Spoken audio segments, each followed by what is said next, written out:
Welcome back to another edition of Grindhouse Purgatory. Today is, I believe, the 8th of December. We're finally approaching the end of this miserable friggin' year of 2020. If 2020 was a woman, it'd be a cheap whore and we're really able to get rid of her. But unfortunately, 2020 has taken a lot away from us. And the purpose of Grindhouse Purgatory magazine and the purpose of this channel is to keep those people who did Grindhouse films and were involved in the Grindhouse culture alive, keep their memories alive. And what tweaks me, at the end of every fucking year, there's a huge ceremony honoring the Hollywood, quote, legends who have left. But sadly, the genre people are left out of it. Most notably, last year was Sid Haig, which was a complete insult. So, be it as it may, and this may be lengthy, and this may be somber, but it's something I feel I have to do to honor the memory of these people who have passed in this foul year of 2020. Yeah, it's a long one. I have to even use the magazine for backup, but some of these may have happened in the end of 2019. I just was writing a list down of people, unfortunately, who, like I said, have left us. Stuart Gordon, age 72. What can I say about Stuart Gordon? The Reanimator, From Beyond, bunch of stuff. Great director. Eddie Garcia, 90 years old, Filipino film legend, was in Beast of Blood, a lot of the women in prison flicks, Savage Sisters, Black Mama, White Mama. I mean, 90's a hell of a run. Makes me wonder what happened to Vic Diaz. Dan Zaracki, a personal friend of mine, 58. I met him at Schiller. He used to write a newsletter called Let It Bleed and wrote for Videoscope. Unfortunately, Dan had been sick for quite a number of years, and unfortunately this year everything caught up with him. He was a good guy and we'll miss him. Samantha Fox, one of the golden age porn stars, age 69. Unfortunately, COVID took her out. Ken Osmond was Little Eddie Haskell on Leave It to Beaver, 76 years old. Fred Willard, 86, was in Fernwood Tonight, and was a master of sketch comedy, was in Teenage Mother and Hustle. Anthony James, 77, with his pockmarked face. He was a good character actor, usually playing some hillbilly wild cards like in Tick, Tick, Tick and films like that. Grant Birkland, 34, a.k.a. Danny Havoc, second generation of deathmatch wrestlers in the USA. Danny had left the business and gotten married. Unfortunately, his wife, who was close to his age, suffered a fatal heart attack, and Danny just couldn't live without her. John Saxon, what can we say about John? Amazing career, 83 years old, from westerns to Italian cannibal films to shoot-em-ups. Great, great actor.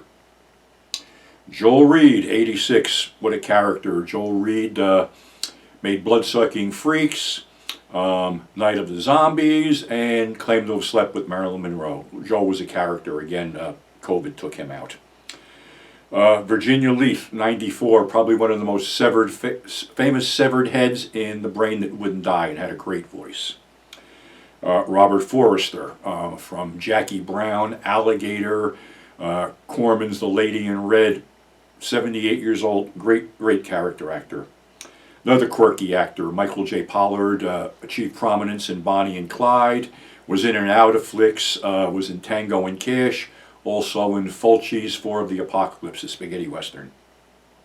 Peter Fonda, one of the co-creators of Easy Rider, was in The Wild Angels, a few other films like Escape from L.A., 79. Robert Walker Jr., also 79, was in a lot of biker films, and actually in the Larry Hagman directed sequel to The Blob, Beware the Blob. Ron Liebman, 82, was in the Mad Magazine, Backed Up the Academy, and Super Cops.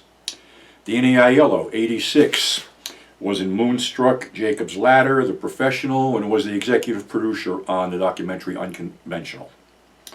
Candy Samples, 91. What can you not say about Candy Samples? She was like the original MILF. Also did a lot of hardcore and softcore things, and was in Flesh Gordon. Rutger Hauer, 75. This was a shock. He was found fame in Blade Runner, was in Blind Fury, and more recently, Hobo with a Shotgun. Morgan Woodward was the deputy that stood there in Cool Hand Luke with the mirrored shades on and didn't say much and didn't have to. Was in a lot of westerns. He was 93 years old. Freddie Jones, 91, was in Dune and the Elephant Man. Sylvia Miles, 94, was in Midnight Cowboy and Tobe Hooper's Funhouse. Carol Lindley, 77, 50s and 60s sex symbol. She was in The Poseidon Adventure and a few other ones. Bill Macy, 97, star of the TV series Maude, was in the filmed adaptation of O Calcutta and the cult favorite with Art Carney, The Late Show. Ringo Lam, 63, one of the new wave Hong Kong directors along with John Woo. His film City on Fire was pretty much ripped off for Reservoir Dogs by Quentin Tarantino. He also made Full Contact, Prison on Fire, and another bunch of films. David Hedison, 92, from Voyage to the Bottom of the Sea and the original Fly. Really nice guy, used to do the Chiller conventions all the time. Rip Torn, 88, was in The Beastmaster, Extreme Prejudice, and was Artie on The Larry Sanders Show. Rene Goulet, professional wrestler, was one of the early guys who beat Ric Flair. He had a tag team called the Legionnaires where he was Sergeant Jacques Goulet and teamed with Don Fargo. In his later years after he retired from the ring, he was one of the guys working behind the scenes in the WWE. Ed Burns, 87, Kooky from 77 Sunset Strip and a couple of spaghetti westerns, most notably Any Gun Can Play and Payment in Blood. Buck Henry, 89, he wrote The Graduate, created Get Smart, and was a regular on Saturday Night Live. Randy Colley, 64, another professional wrestler, one of the original Moondogs. After the Moondogs broke up, he created the gimmick for Demolition, but he was too recognizable and was let go. He had a lawsuit going against the WWE right before he passed away. Pampero Firpo, 89 years old, one of the Detroit mainstays from the original Sheik's promotion, was a wild man both in and out of the ring. Let's see, Terry Jones, 77, one of the original Monty Python members, and maybe the funniest of the group. Sadly, he was suffering from dementia. Chris Wilson, a.k.a. Justice Payne, brother of deathmatch legend Nick Gage. Unfortunately, he passed away at age 42 years old, suicide. Robert Conrad, 84, from the Wild Wild West and Black Sheep Squadron TV series, also played John Dillinger in Lady in Red. Diane Thorne, 83. This one really hurt. What a sweetheart of a lady, even though she played a sadistic Nazi. Ilsa Shevol for the SS. Met her many times at conventions. Great lady, always cool with the fans. It was a shame to hear of her passing. James Kamala Harris, 64. He was Kamala, the Ugandan giant, in many promotions, including the WWE. And unfortunately was suffering from diabetes, had both his legs amputated, and passed away from COVID. Sean Connery, the original James Bond, made it to 90. To me, Sean will always be James Bond. He was also in Darby O'Gill and the Little People, and was a heavy in Tarzan's Greatest Adventure, where Tarzan Gordon Scott shot him with an arrow. Beverly Bonner, couldn't find out how old she was, because this just happened few weeks ago. She passed away suddenly. She just had an independent film release that went over really big and was preparing to do her second one. She was the original star of Basket Case. Chuck Bale, 85, stuntman legend, actor, director, writer. Wish I had met him. He was a good friend of my friend Gary Kent's, and their friendship went back over 50 years. Dave Prowse, 85, Darth Vader, and played the Frankenstein monster. Pat Patterson, 79, San Francisco Bay Area legendary tag team wrestler with Ray Stevens, went on to the American Wrestling Association with Ray and won the belts there. Wound up in Florida as a heel, turned babyface, then went to New York as a heel, wrestled Bob Backlund. Turned babyface there, had a bloody alley fight with Sergeant Slaughter at Madison Square Garden, and then became a force behind the scenes and is credited with mentoring Dwayne "The Rock" Johnson to fame. Tracy Smothers, 58, another professional wrestler who wrestled all over the world, WCW, WWE, Smoky Mountain, ECW, AIW, IWA Mid-South. Crazy guy, mentor to the younger guys, was always a blast to watch. Unfortunately, he had stomach cancer and he just passed away right after he published his autobiography. Buy this book or everybody dies. Well worth reading. On a personal note, Mike Mindless, aka Mike Frigerio, used to be a bassist for the band The Skulls. I've known Mike for over 30 years. I met him at Chiller. He brought Mil Mascaras, El Hijo de Santo, and La Parka to Chiller as guests.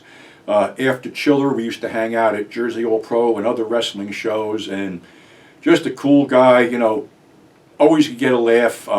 One of my funniest stories was we were smoking weed at a JAPW show out and back when two wrestlers kicked open the exit door because they were brawling all over the building, and in them kicking open the exit door, it sucked a huge cloud of stinky smoke in there, and everybody knew it was us. He's one guy I'm going to really miss. Oh, shit, it just goes on. Richard Hurd, 87, was in the Series V, The Onion Field, and co-starred with Clint Eastwood in The Mule. Brian Denny, 81, was in Silverado, Rambo First Blood, Last of the Finest, and played John Wayne Gacy in the TV miniseries To Catch a Killer. Robert Uncle Bob Martin, one of the founders of Fangoria magazine when it was actually fit to read. Worked with Frank Henenlotter, co-writing Frankenhooker and Basket Case 3. He was a zombie in Day of the Dead, and he was working in Vegas as a blackjack dealer when he had a stroke. He had been having health issues.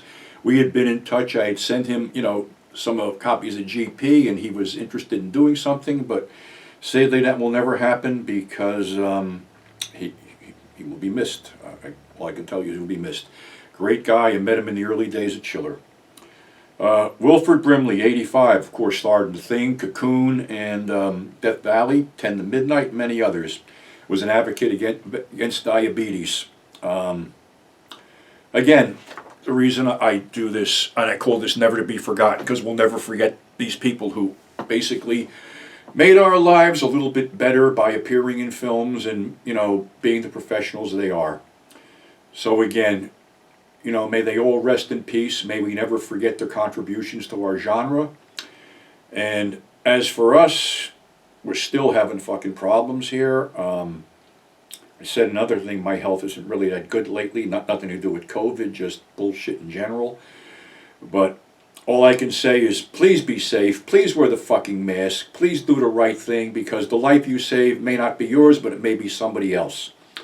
I would like to take this opportunity to wish everyone a very happy and healthy 2021 coming on. And again, stay safe. We'll keep this going. Thanks for subscribing. Thanks for tuning in. And if you need anything from me, email me at grindhousepurgatory@gmail.com. Again, have a great holiday and stay safe.